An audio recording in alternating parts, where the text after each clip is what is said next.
Hey guys, I'm back, and today I'm going to be talking about a video to help you guys start trading. This video is going to be a series of videos helping you trade and things like that. The whole purpose of this series is to also evolve over a period of time, meaning that let's say a new update comes out and some new things can be talked about. I will try my best to assist you in any way, shape, or form to help you get on the better track of getting a knife, or maybe getting a better knife or anything of the sorts. I can get into knife trades much more in the future and stuff like that, but for now, probably going to start with the basics, and we're going to move on from there. To begin with, I would like to starting with your first item. Now, I know what you're thinking. You're thinking, well, you obviously have more than your first item. In fact, I have a lot more than my first item. I have a few good items here. Stat Trap, Current Fade, some AK, some M4s. But how do we start with basics? So a good example of don't focus on anything that you see here. In fact, if only I could, I'll just do. I want you to focus on this thing right here. This thing is a cheap, super cheap skin. It's about 20 cents in the market, and I know what you're thinking. You think, well, it's not really tradable, but on the contrary, it is. These types of skins are definitely tradable. They take a while, but you can eventually get to the $1, $2 range in a week or two, depending on how dedicated you are. You can probably trade up to a $1 to $2 skin within a day or two if you really put a lot of effort into this, and you get lucky, of course, because as much as I don't believe in luck as I believe in hard work, there's a luck factor to it, to saying whether your schedule was put in that day to whether you were where you had enough time to get to that person's trade.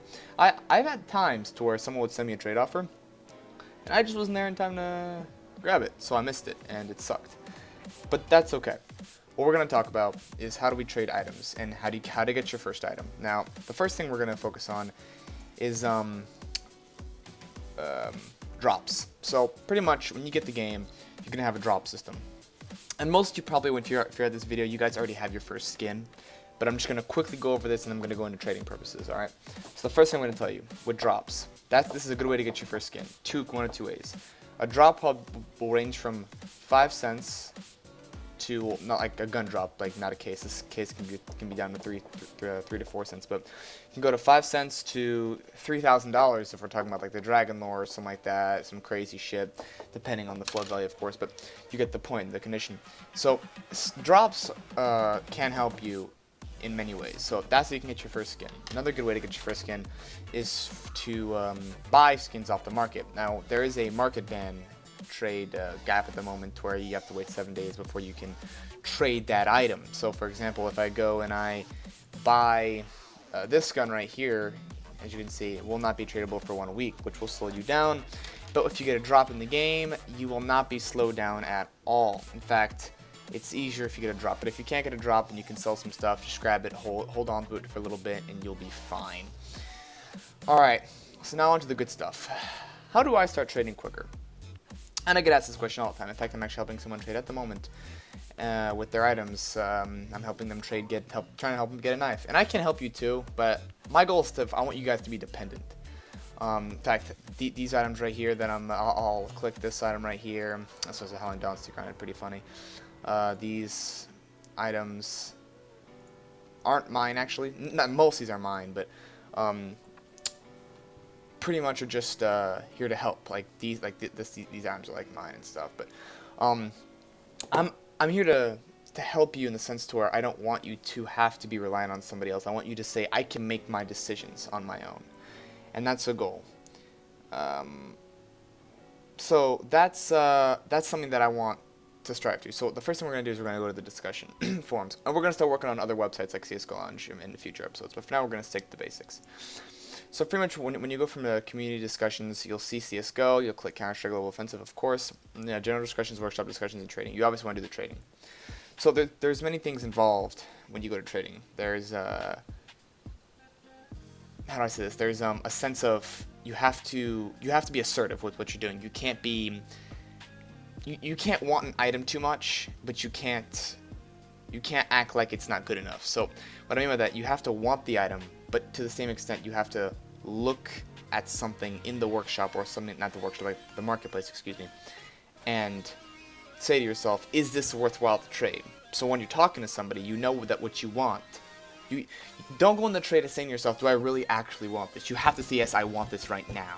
There's no maybe, I want this. You do want this or you don't. Don't be in a situation where you're not sure if you want the item. That's the worst case scenario you can be in. If it's profit, it's profit. You should always think like that, because at the CSGO, it's all about profit and trading up and maybe getting the item that you do want eventually. So, yeah, now that's out of the way, let's get to the actual good stuff. So, I usually don't post on here anymore just because don't need to tell you CSGO launch, but we'll you know, for starts, it's a great place. So, the best thing to do is to do this. Have. I'll post this in the description. What you can have, you can type anything you want, but I'll type. So, have, and then right here you can have anything. H means have. And then I'm gonna put Karambit Fade. I'll put Stat Track. I'll put ST for Stat Track. Karambit Fade. And then I'll say plus great inventory, because I have some good stuff in my inventory too. You know, just be good to it. Want? You can say what you want. I'll put offers, for example. Good offers. Masterpiece. I'll put say plus. Or you can say plus, comma, you can say, or masterpiece. Oh, nice. Excuse me. Because I'm looking for a masterpiece, field tested, but, you know, yeah. And then here you can put whatever you want, like the items you have, more items that you're looking for, like offers or stuff like that. Keys, how much you want for each item, which we'll get into it in the future video. So usually right now, I'll just say, please, fair trades. Obviously, I usually wouldn't have this, but this is just like a placeholder. Well, I'll just say like fair trades, please. Good luck, have fun. I don't fucking know. Who cares? Post a trade, and okay. Now, here's the thing you gotta understand. It may take some time. You may get some bots, and I'll explain to you some bots, and like I said in a future episode. But you can only post once every 24 hours. So right now it is 12:11. It'll have to be 12:12 or 12:11 plus 1 second before you are allowed to trade again. And I already got a notification. It's a comment. This comment is pretty much just someone who wants me to offer them the trade. Don't focus on these guys. It's just a bot that they use the source API probably to just, you know, go and paste that, but it's what I assume. I mean the Steam API, excuse me, not bad. You can of course click offer trade and offer them a trade if you want, but 99% of the time it's usually just there for them just posting it and they never even actually looked at you. It's a bot that put it there, if you see what I'm saying. So don't have to worry too much about those. What you want to worry about is pending trade offers, new invites. And new invites, there are such things as bots. So like I said, I'll go to that in my next video and go into Lounge. Now, I'm hoping that I can get a good trade offer. Maybe someone can add me, but the whole adding thing we can get into later. So let's see. Nope, another comment. These can get kind of annoying sometimes, rather annoying, which is why I don't post on these things, because it's just random things, and I'm usually just nothing. Maybe if it's another freaking comment, I'm gonna burst. I'm gonna bust. Thank you. Got a pending trade offer. Of course, you have people who lowball the fuck out of you. I mean, this guy's off by $800, $900, if not more. A lot of money that he's in the 70, 29, 70, 30 Karambit Fade, 70, 29, 1, depending on what you're looking at. And here you have, here's an example. He has items for me, alright? Games. Don't trade for games. That's the last thing you want to do, okay? Those games don't trade. And that's just the way it is. And a good thing for you, if you're watching this, you're probably still market price. If you're not, then like I said, we'll get into you later in future episodes. Let's say you click view market, okay? It'll tell you how many of them there are here, what's the price, and the you know, the times it's been sold. Pay attention to this. Stat track items you want to avoid if it's market price. My Karambit Fade's fine, it's over market price, so I have nothing to worry about. But this thing right here, this thing's over market price. No one wants this thing, as you can see. This thing goes from like 91 to, like, you see, like in a week it'll go from like 69 to 63 to 68, and then here you see something like literally it formed an M shape. Not enough of them sell. They don't sell very often. People don't trust it. It's 81 right now, and it was 63 like today. Today it sold for $63, and then My calendar's off. Fuck, what? You get the point. It's sold for 63. So, if you see what I'm saying, so be careful with stat track items in the market, specifically knives. So, I'm gonna decline this guy's offer. You can re-counter offer him if he has something good, but he probably doesn't. Let's see, got 2 more comments. I have knife for trade. Looks like a bot. It's a bot. Alright, so I'm just going to not reply to that. I mean, if it's not a bot, it's level 0 freaking private profile, so I assume it is. This guy's online. You can see what he has. Like I said, you can re-offer these guys, but it doesn't mean they want your knife. Oh, he has a masterpiece, and I kind of want a masterpiece, but, you know, I don't know. We'll see. It's Minimore, though. It's looking more for field tested, but you get the point. Yeah. What we're looking at here is, like I said, less of... I'm trying to put this in a way that you guys can understand, because I know some of you here are for new. Like I said, if you're a... like you've been trading for a month or 2, you can skip this video and wait till I post the next one if I already haven't.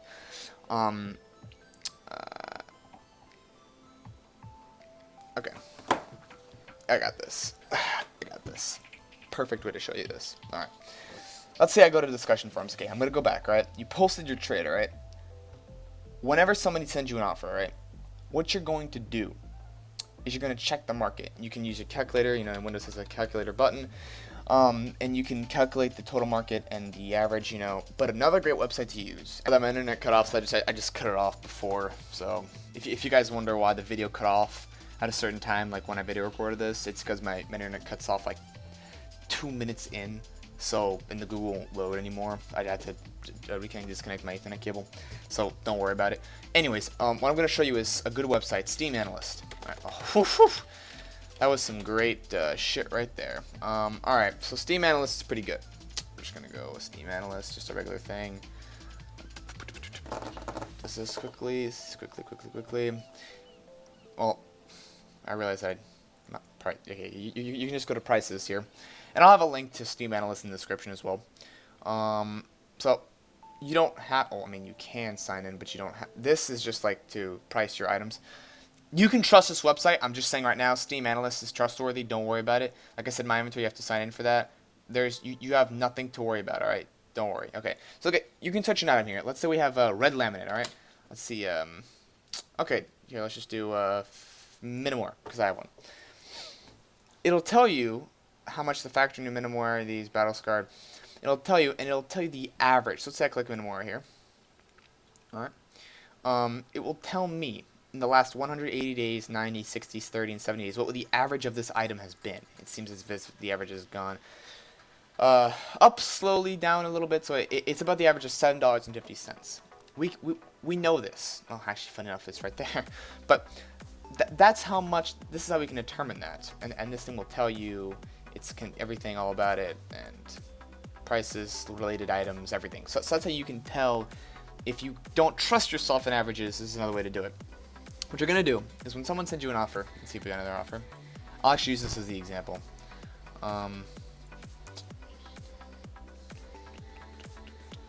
Okay. Shitty offer, of course, but that's fine. I can use this as the offer. Let's see. Sometimes I wouldn't even take it if he gave me all these keys, I may have taken it. Maybe. I have to think about it. Maybe, actually. I'll have to count how many keys that is. Okay, so let's right here. Let's say he offers me. This is the if case scenario. In fact, I'll just check this guy's offer really quick to see what he sent me. Man, this is why I don't post in the market. Once you go over market price, you just get the worst offers. So we'll say this guy offered me an Icarus fell, all right, for my, just an example because he didn't, for my AK and M4. He didn't, but we'll say he did. Okay, so just for video purposes, I'll just put these all away. Actually, what condition was that PT1? Yeah, okay. This thing, as you can see, is about $150 right now. And if you go on Steam Analyst, for example, since I told you to do that, Icarus, I think, let's see if it's gonna, I'll just do M4A1-S. Icarus fell, and it was factory new. you know, it's been an average about 140, 135. You can say 140 is pretty fair. And you can tell that it's from the new collection, and, you know, here and there. And you say to yourself, okay, now, let's say you offered me, like I said, this. Well, how am I getting enough I should trade? So, okay, so let's take the Vulcan. Alright, the Vulcan right now we have is about $77. Let's go on Steam Analyst. I don't need to do this anymore because I kind of get it, but, you know, like I said, if you're newer, you can say Vulcan, factory new, because it's factory new. The average is about, we'll say, a good 75, okay? We'll say 75, so we can say 75 bucks plus. And then I add my Asimov M4 field tested. And it's around $26 right now, average, for the past few days. So I'll say plus 26. $101 for his average, which is about 140. I'm going to take that. So that's a good way. Only take these items if you are getting profit. And the reason I'm telling you this is, unless you're getting a knife, which even in that case scenario is, you have to be careful with, don't overpay too much. Even if you're getting a knife, you want to make sure that if you're taking this trade, you have to know in all cases scenario, you make sure that worst case scenario, you have made profit and you can revert back to your older trade. If you see what I'm saying. You can always revert back, you know. And that's the most important thing in trading. Most important thing, like I was saying, sorry, I was someone texted me, is security. You have to know that when you mess up, if you're in a situation to where the item you traded for is going down, you have to know that you got enough profit to where you can fall back on something, or you can trade it. So that's why this works. That's how it should always work. But, you know, that's just an example. I'm not going to offer this guy that because it's absurd. But I've gotten crazier. But like this right here, this, I mean, this guy's about, let's check this out. We'll get into blue gems later. That could potentially be a blue gem. You know, actually it's worth checking out later. But this guy's like, we'll say, every conditions the same. Tested. It's a good $800-900 off. The problem is it's in items, not keys. So he's way off. He's really off. But then again, you have to understand that these guys don't really usually know prices, and they want to scam you. But that's what we'll talk about scammers later. So that should help you out. That should give you a gist of things. Keep it simple. Don't get too complicated. Take your item, trade. If you know how to get profit, that's your profit. Check your Steam Analyst for your averages. Okay, Steam Analyst for averages. Good. And make sure you're always getting profit. Profit is key. Unless you know that the item you're going to trade is easier to trade and you can break even, that's fine. But try to get profit as much as you can. Okay? Alright, cool. So, next episode we're going to be focusing on other things such as CSGO Lounge, quick trades, and stuff like that. But we'll see. So, until next time, guys, enjoy. If you have any quick questions, be sure to ask. If you have any concerns, be sure to ask. If you have any tips you want to tell me that you say that you found in trading, be sure to tell me to ask. If you have any questions, like I said before, don't be afraid to. If you want to trade with me, you can add me on Steam. I will probably put my trading link in the description if you want to trade me. If you want me to help you trading, I can help you. Of course,